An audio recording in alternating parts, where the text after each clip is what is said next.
नमस्कार। ये महाभारत कथा पूरी तरह से वेद व्यास महाभारत के ऊपर आधारित है। यदि आप इसका निरंतर श्रवण करते रहना चाहते हैं तो इस चैनल को सब्सक्राइब जरूर कर लें और आगे आने वाले सभी पॉडकास्ट के नोटिफिकेशन के लिए बेल आइकन को भी ज़रूर से प्रेस कर दें।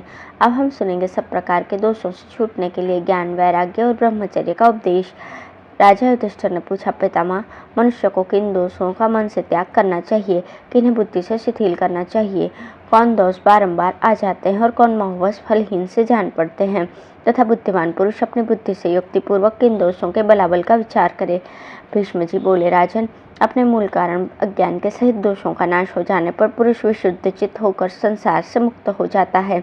जिस प्रकार छैनी की धार लोहे की जंजीर को काटकर नष्ट हो जाती है, उसी प्रकार ध्यान संस्कृत बुद्धि तमोगुण जनित दोषों को नष्ट करके उनके साथ स्वयं भी शांत हो जाती है। यद्यपि रजोगुण, तमोगुण और काम तथा मोह से रहित शुद्ध तत्व, ये तीनों ही गुण देह के मूल कारण है, तथापि आत्मवान पुरुष के लिए ब्रह्म प्राप्ति का साधन तो सत्वगुण ही है। अतः संयमशील पुरुष को रजोगुण तमोगुण से दूर रहना चाहिए। इन दोषों से छूट जाने पर बुद्धि निर्मल हो जाती है। मनुष्य जब रजोगुण के अधीन रहता है तो तरह तरह के अधर्मयुक्त कर्म करता है, उसमें दीनता आ जाती है तथा वो अर्थयुक्त भोगों का सेवन करता है। तमोगुण के अधीन होने पर वो लोभ और क्रोध जनित कर्मों में फंसा रहता है। हिंसा में उसका विशेष अनुराग हो जाता है और हर समय निंद्रा तंद्रा से घिरा रहता है, तथा सत्वगुण का आश्रय लेने वाला पुरुष शुद्ध और सात्विक भावों को ही देखता है। वो बड़ा निर्मल और कांतिमान होता है तथा उसमें श्रद्धा और विद्या की प्रधानता रहती है। राजन, रजोगुण और तमोगुण से मोह की उत्पत्ति होती है और उससे क्रोध, लोभ, भय एवं दर्प उत्पन्न होते हैं। इन सब का नाश करने से ही मनुष्य शुद्ध होता है। ऐसा शुद्ध चित्त पुरुष ही उस अक्षय, अविनाशी, सर्वव्यापक, अव्यक्त परमात्मा का साक्षात्कार कर सकता है। उसी की माया से आवृत होकर मनुष्यों के ज्ञान और विवेक का नाश हो जाता है तथा वे अज्ञान और मोह के अधीन होकर क्रोध के चंगुल में फंस जाते हैं। क्रोध से काम उत्पन्न होता है और फिर लोभ, मोह, मान, दर्प एवं अहंकार का उन्मेष हो जाता है तथा अहंकार से कर्म में प्रवृत्ति होने लगती है।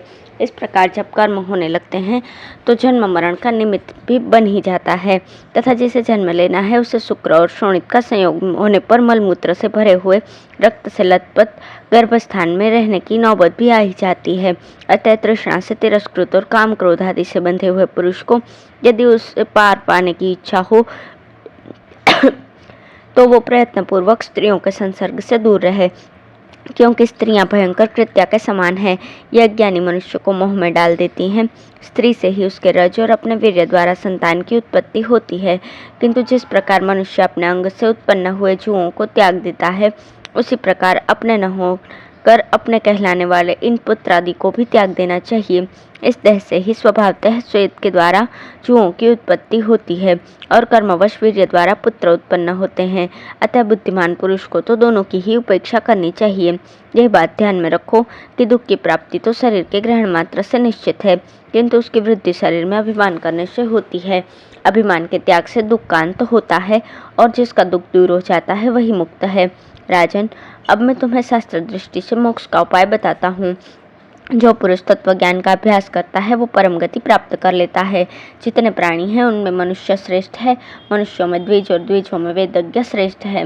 वेदज्ञ ब्राह्मण समस्त भूतों के आत्मा, सर्वज्ञ और सर्वदर्शी होते हैं।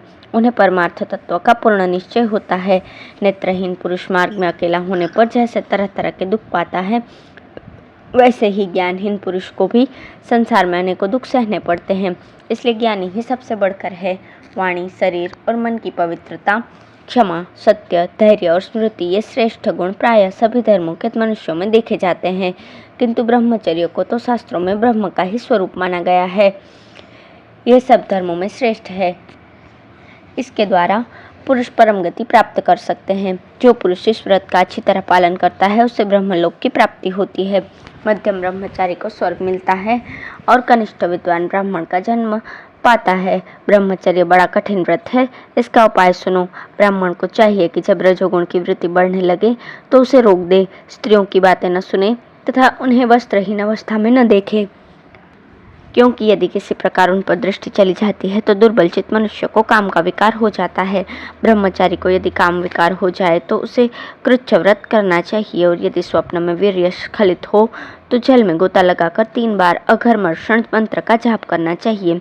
विवेकी पुरुष को इस प्रकार संयत और विवेक युक्त चित्त से अपने अंतःकरण में स्थित काम विकार को नष्ट कर देना चाहिए। हृदय में एक मनोबहा नाम की नाड़ी है, वो संकल्प के द्वारा सारे शरीर से वीर्य खींचकर बाहर निकाल देती है। जिस प्रकार दूध में मिले हुए घी को मथानी से मथ कर अलग किया जाता है, वैसे ही शरीर में व्याप्त वीर्य संकल्प की मथानी से अलग हो जाता है। स्वप्न में वस्तुतः स्त्री संसर्ग का अभाव होने पर भी केवल संकल्प से ही मनोबहा नाड़ी वीर्य को बाहर निकाल देती है। जो पुरुष ये जानते हैं कि वीर्य की गति ही वर्ण संकरता करने वाली है, वे विरक्त और निर्दोष हो जाते हैं तथा उन्हें पुनः देह की प्राप्ति नहीं होती। वे केवल देह निर्वाह के लिए कर्म करते हैं, मन के द्वारा निर्विकल्प अवस्था में स्थित हो जाते हैं और प्राणों को सुषुम्न मार्ग में ले जाकर अंत में मोक्ष प्राप्त करते हैं।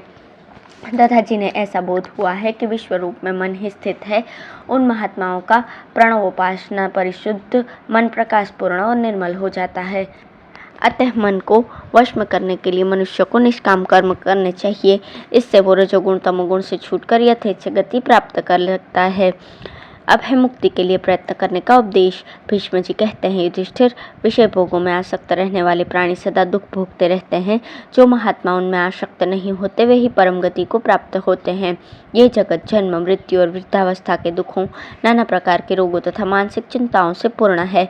ऐसा समझकर बुद्धिमान पुरुष को मोक्ष के लिए ही प्रयत्न करना चाहिए।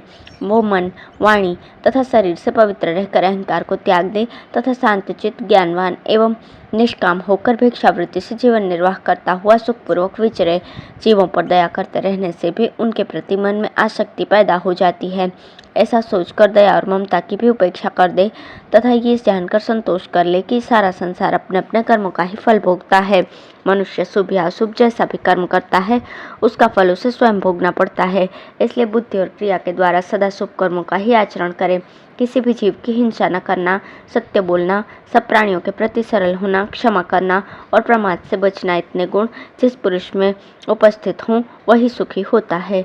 जो इस अहिंसा आदि को संपूर्ण प्राणियों से के लिए सुखद और दुख से छुड़ाने वाला परम धर्म समझता है, वही सर्वज्ञ है और वही सुखी होता है।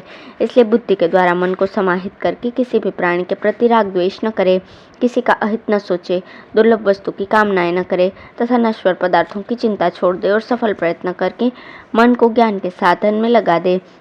वेदांत व्याख्याओं का श्रवण तथा सुदृढ़ प्रयत्न से उत्तम ज्ञान की प्राप्ति होती है। जो सूक्ष्म धर्म को देखता और सत्य वचन बोलना चाहता हो, उसको ऐसी बात कहनी चाहिए जो सत्य होने के साथ ही हिंसा, परनिंदा, कपट, कटुता, क्रूरता और चुगली आदि दोषों से रहित हो। इस प्रकार की वाणी भी बहुत थोड़ी मात्रा में और सावधान चित्त से ही बोलनी चाहिए। संसार का सारा व्यवहार वाणी से ही बंधा हुआ है, इसलिए अच्छी वाणी ही बोले। और यदि वैराग्य हो तो बुद्धि के द्वारा मन को वश में करके अपने किए हुए बुरे कर्मों को भी लोगों से कह दे, क्योंकि प्रकाशित कर देने से पाप की मात्रा घट जाती है। रजोगुण से प्रभावित हुई इंद्रियों की प्रेरणा से मनुष्य सकाम कर्मों में प्रवृत्त होता है और इस लोक में कष्ट भोग कर अंत में नरकगामी होता है। इसलिए मन, वाणी और शरीर से ऐसा कार्य करे जिससे अपने को धैर्य मिले। जैसे चोर जब चोरी के माल का बोझा उतार कर फेंकता है, तो जहाँ उसे सुख मिलने की आशा होती है, उस दिशा में आसानी के साथ भागा जाता है। उसी प्रकार मनुष्य राजस और तामस कर्मों को त्याग देने पर शुभ गति प्राप्त कर सकता है। जो सब प्रकार के संग्रह से रहित, निरीह, एकांतवासी, अल्पाहारी, तपस्वी और जितेंद्रिय है, जिसके संपूर्ण क्लेश ज्ञान अग्नि से दग्ध हो गए हैं तथा जो योगानुष्ठान के द्वारा स्थिर चित्त के द्वारा निसंदेह पर ब्रह्म को प्राप्त कर लेता है। बुद्धिमान एवं धीर पुरुष को चाहिए कि वो बुद्धि को अपने वश में रखे, फिर बुद्धि के द्वारा मन को और मन के द्वारा विषय परायण इंद्रियों को काबू में रखे। इस प्रकार जब वो मन को वश में करके इंद्रियों को अपने अधीन कर लेता है, उस समय उसकी इंद्रियां प्रसन्न होकर ईश्वराभिमुख हो जाती हैं। फिर उनके साथ मन की एकता होने पर अंतःकरण में ब्रह्म का प्रकाश छा जाता है। अतः योग शास्त्रोक्त नियमों के अनुसार आचरण करना चाहिए और योग साधना करते समय जिस उपाय से भी चित्तवृत्ति स्थिर हो सके, उसका पालन करते रहना चाहिए। अन्न के दाने, उड़द, तिल की खली, शाक, जौ की लपसी, सत्तू, मूल, फल जो कुछ भी भिक्षा में मिल जाए उसे से अपना निर्वाह करे। देश काल और नियम के अनुसार सात्विक आहार करे। साधन आरंभ कर देने पर उसे बीच में न रोके। जैसे आग धीरे धीरे तेज की जाती है उसी प्रकार ज्ञान के साधन को सनय सनय प्रदीप्त करे।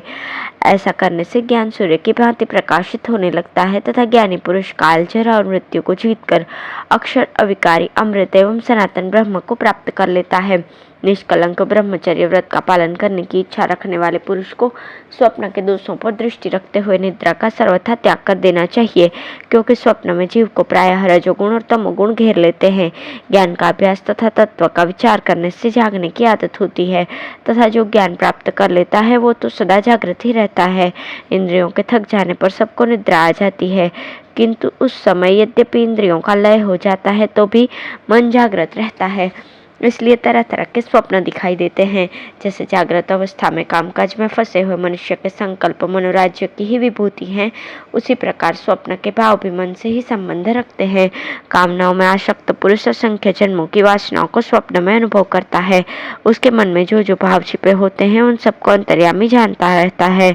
पूर्व जन्म के कर्मों के अनुसार यदि सत्व, रज या तम कोई भी गुण प्राप्त होता है तो उससे मन पर जैसे संस्कार पड़ते हैं, सूक्ष्म भूतों की प्रेरणा से स्वप्न में वैसे ही आकार प्रकट हो जाते हैं। उस स्वप्न का दर्शन होते ही सात्विक, राजस और तामस गुण उसे सुख दुख का अनुभव कराने के लिए आ पहुँचते हैं। जागृत अवस्था में इंद्रियों के द्वारा हृदय में जो जो संकल्प उठते हैं, स्वप्न में भी ये मन उसी उसी संकल्प को प्रसन्नता के साथ पूर्ण होता देखा करता है। आत्मा के ही प्रभाव से आकाश आदि संपूर्ण भूतों में मन की पहुँच होती है, उसे कहीं भी रुकावट नहीं होती। अतः आत्मा को अवश्य जानना चाहिए, क्योंकि आकाश आदि सभी देवता आत्मा में ही स्थित है। तपस्या से मन के अज्ञान अंधकार का नाश हो जाता है, फिर उसमें सूर्य की भांति ज्ञान में प्रकाश फैल जाता है। देवताओं ने तप का आश्रय लिया है और असुरों ने तपस्या में विघ्न डालने वाले दंभ, दर्प आदि तम को अपनाया है, किंतु ये ब्रह्म तत्व गुण प्रधान देवता और असुरों से गुप्त है। उन्हें इसका पता नहीं है, क्योंकि तत्ववेत्ता पुरुष उसे अज्ञान रूप बतलाते हैं। सत्वगुण, रजोगुण और तमोगुण यही देवता और असुरों के गुण हैं। इनमें सत्वगुण तो देवताओं का ही है और शेष दोनों गुण असुरों के हैं। ब्रह्म इन सभी गुणों से अतीत, अक्षर, अमृत, स्वयं प्रकाश और ज्ञान स्वरूप है। शुद्ध अंतःकरण वाले महात्मा ही उसे जान पाते हैं। जो जानते हैं वे परम गति को प्राप्त हो जाते हैं। तत्वदर्शी महापुरुष ही ब्रह्म के विषय में कुछ युक्त बात कह सकते हैं, अथवा मन और इंद्रियों को विषयों की ओर से हटाकर एकाग्र होने पर भी उस अक्षर ब्रह्म का ज्ञान होता है। जो मनुष्य परम ऋषि भगवान नारायण के बताए हुए अव्यक्त और व्यक्त तत्व को नहीं जानता, उसे पर ब्रह्म का ज्ञान नहीं है। अव्यक्त मृत्यु के मुख में पड़ने वाला है और अमृतपद है। प्रजापति ब्रह्मा जी ने प्रवृत्ति रूप धर्म का उपदेश किया है, किंतु प्रवृत्ति धर्म के पालन से संसार में पुनः जन्म लेना पड़ता है। अतः वो पुनरावृत्ति रूप और निवृत्ति धर्म से परम गति प्राप्त होती है, इसलिए वो मोक्ष धर्म स्वरूप है। शुभ शुभ कर्मों के ज्ञाता, निवृत्ति परायण एवं सदा तत्व चिंतन में लगे रहने वाले मुनियों को ही उस उत्तम प्रगति की प्राप्ति होती है। इस प्रकार विचारशील पुरुष को चाहिए कि वो पहले अव्यक्त प्रकृति और पुरुष को जाने, फिर इन दोनों में से श्रेष्ठ जो महान ईश्वर तत्व है उसका विशेष ज्ञान प्राप्त करे। प्रकृति त्रिगुणमयी है, सृष्टि करना उसका स्वभाव है। क्षेत्रज्ञ का स्वरूप इसके विपरीत है। ये स्वयं गुणों से रहित और प्रकृति के कार्यों का दृष्टा है।